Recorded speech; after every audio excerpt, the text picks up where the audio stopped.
ओम नमो भगवते वासुदेवाय।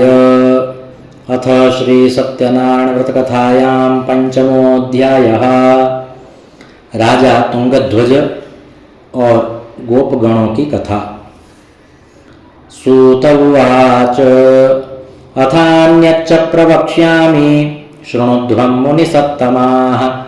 आसीत् तुंगध्वजो राजा प्रजापालनतत्परः। प्रसादं सत्यदेवस्य त्यक्त्वा दुःखमवापसः। एकदा सवनं गत्वा हत्वा बहुविधान् पशून् आगत्य वटमूलं च दृष्ट्वा सत्यस्य पूजनं गोपाः कुर्वन्ति सन्तुष्टा भक्तियुक्तः स बान्धवः। राजा दृष्ट्वा तु दर्पेण न गतो नननामसः। ततो गोपगणः सर्वे प्रसादं नृपसन्निधौ संस्थाप्य पुनरागत्य भुक्त्वा सर्वे यथेप्सितं। ततः प्रसादं सन्त्यज्य राजा दुःखमवापसः। तस्य पुत्रशतं नष्टं धनधान्यादिकं च यत् सत्यदेवेन तत्सर्वं नाशितं मम निश्चितम्। अतस्तत्रैव गच्छामि यत्र देवस्य पूजनं मनसा तु विनिश्चित्य ययौ गोपालसन्निधौ।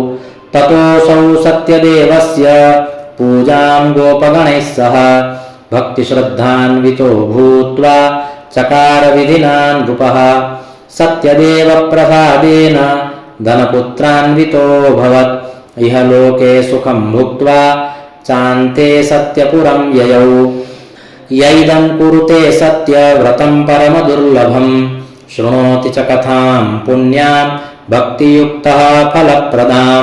धनधान्यादिकं तस्य भवेत् सत्यप्रसादतः। दरिद्रो लभते वित्तं बद्धो मुच्येत बन्धनात्। भीतो भयात् प्रमुच्येत सत्यमेव न संशयः। ईप्सितं च फलं भुक्त्वा चान्ते सत्यपुरं व्रजेत्। इति वः कथितं विप्रः सत्यनारायणव्रतं। यत्कृत्वा सर्वदुःखेभ्यो मुक्तो भवति मानवः। विशेषतः कलियुगे सत्यपूजा फलप्रदा। केचित् कालं वदिष्यन्ति सत्यमीशं तमेव च। सत्यनारायणं केचित् सत्यदेवं तथा परे। नानारूपधरो भूत्वा सर्वेषामीप्सितप्रदम्।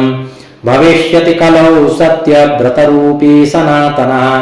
श्रीविष्णुना धृतं रूपं सर्वेषामीप्सितप्रदम्। यैदं पठते नित्यं शृणोति मुनिसत्तमाः। तस्य नश्यन्ति पापानि सत्यदेवप्रसादतः। व्रतं यैस्तु कृतं पूर्वं सत्यनारायणस्य च तेषां त्वपरजन्मानि कथयामि मुनीश्वरः। शतानन्दो महाप्राज्ञः सुदामा ब्राह्मणो ह्यभूत्। तस्मिन् जन्मनि श्रीकृष्णं ध्यात्वा मोक्षमवापः। काष्ठभारवहो भिल्लो गुहराजो बभूवः। तस्मिन् जन्मनि श्रीरामं सेव्यमोक्षं जगाम वै। उल्कामुखो महाराजो नृपो दशरथोऽभवत्।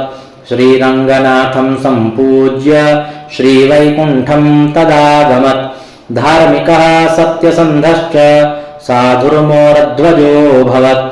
देहार्धं क्रकचैश्छित्त्वा दत्त्वा मोक्षमवापः। तुङ्गध्वजो महाराजः स्वायम्भुवोऽभवत् किल। सर्वान् भागवतान् कृत्वा श्रीवैकुण्ठं तदागमत्। भूत्वा गोपाश्च ते सर्वे व्रजमण्डलवासिनः। निहत्य राक्षसान् सर्वान् गोलोकं तु तदा ययुः। जय जय श्रीस्कन्दपुराणे रेवाखण्डे श्रीसत्यनारायणव्रतकथायां पंचमोऽध्यायः। श्रीसत्यनारायण भगवान् की जय।